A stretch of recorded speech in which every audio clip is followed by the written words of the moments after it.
Hey guys, about 90% of the sales calls that I have are usually from people that are currently landed in the spam folder and they have no idea why. It could be because of copy, it could be domain reputation, IP reputation, you name it. I'm going to be sharing with you how I look for all those little red flags that could be making or impacting your deliverability going down. You can do your own research before even having to talk to me in the first place.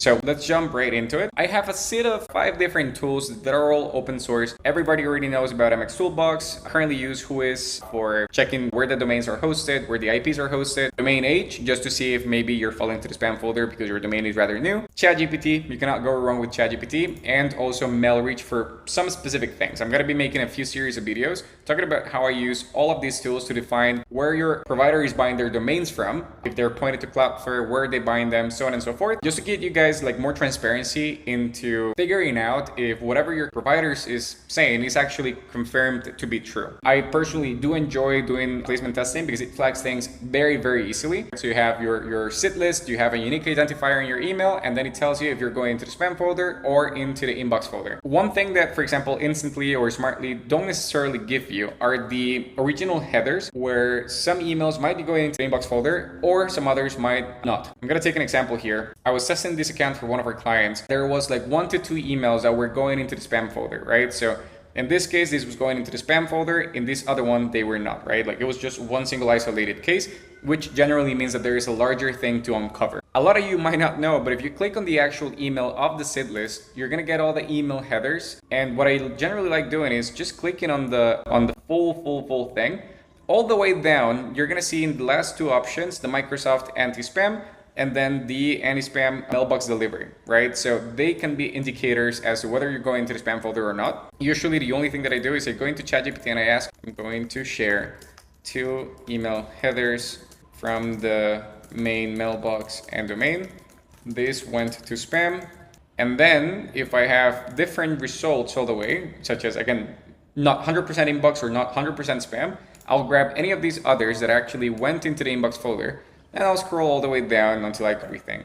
So I'll go here into ChatGPT and I'll go all the way down and say, this one went to the inbox.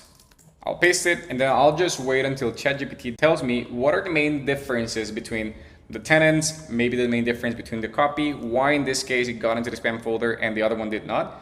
And it will also tell you, again, based on the original headers, if your DMARC is authenticated, if your SPF is authenticated, if your DKIM is properly passing, all these different details that are very relevant. So this is basically the CSL, which is the spam confidence level. Within Microsoft, you have 3 of them. You have bulk compliant level, phishing compliant level, and then spam confidence level. Again, the main change that happened with Microsoft, if you remember, was actually the BCL changed into a stricter filter. The higher the score, the more likely that it's going to the spam folder.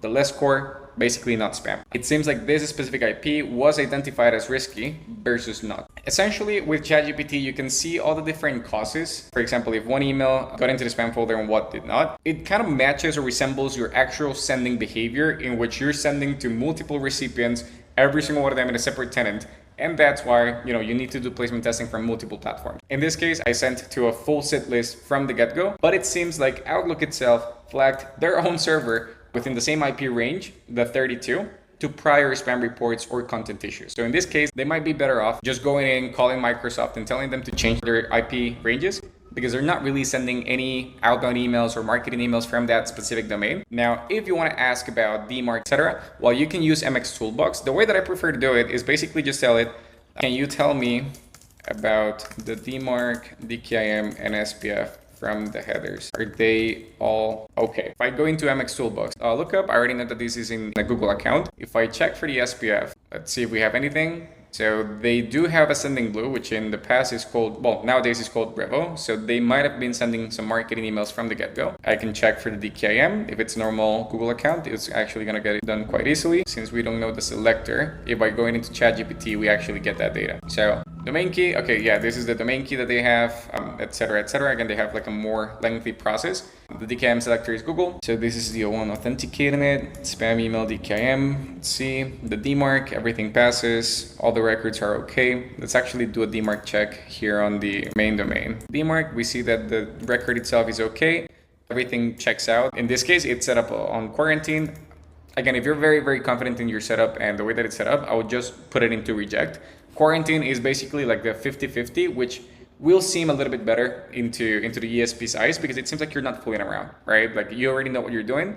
And basically what happens is, if the DKIM fails, or if the SPF fails, or it's not set up correctly, then the DMARC will basically just pause all the sending and send it into the spam folder, or literally just bounce it, which is why a lot of people prefer to use the P equals none, even though it just means that DMARC exists, but it's not enforcing anything, right? So it's kind of necessary, but always try to make sure that your DMARC is actually in quarantine, or reject if you're already very, very confident in what you're doing. And that should get you enough data. Now, something else that I noticed, for example, is that if I go into the domain name checker, I can see how long ago this domain was bought, right? So it's a very, very old domain. Again, it's used for internal purposes. So they should be able to send emails without falling into the spam folder in the first place. It might mean that they did something that ended up hurting their reputation, and therefore, this happens in the first place. Whois, this is just something that I like doing. Like I want to know if their domain is maybe on Namecheap, on Porkbot or something. If they're not the name servers on a specific place, this is what I do, right? So I already see that this was bought on GoDaddy, which is totally fine. And that's it, right? Now, something else that I enjoy doing every now and then is I receive not so much spam, thankfully, but I like doing the same thing. You can click on the three dots, you can show original, and then in this case, you can see normally you're going to have SPF, DKIM, and DMARC all passing at the same time.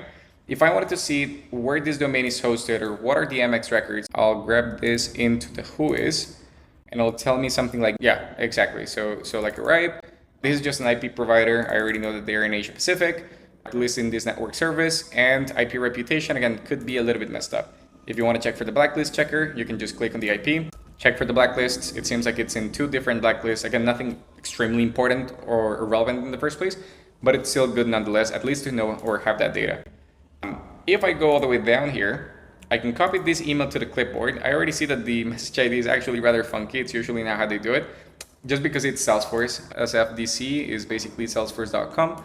If I go back here and I tell me everything wrong with this email.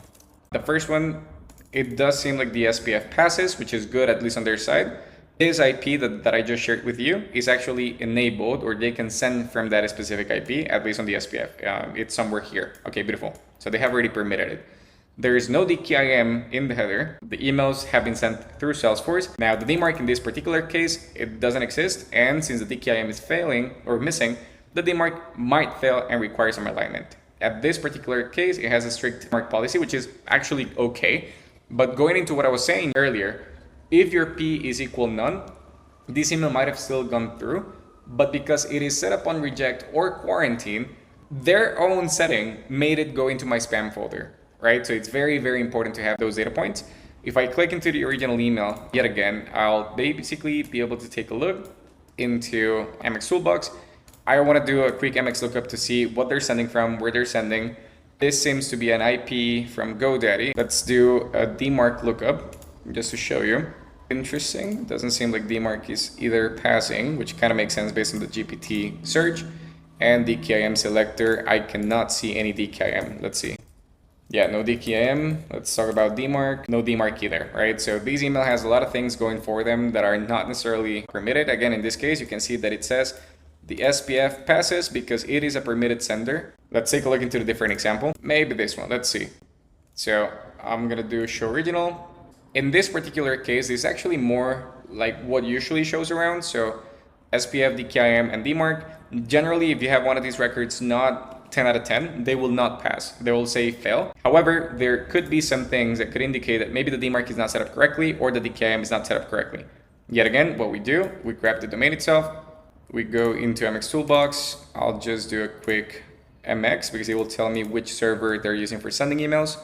In this case, it's Google, so I can just do a quick SPF. I will already know that if everything is passing, that this will include Google with a soft fail. As you can see, a hard fail is basically this. We're going to check the DMARC.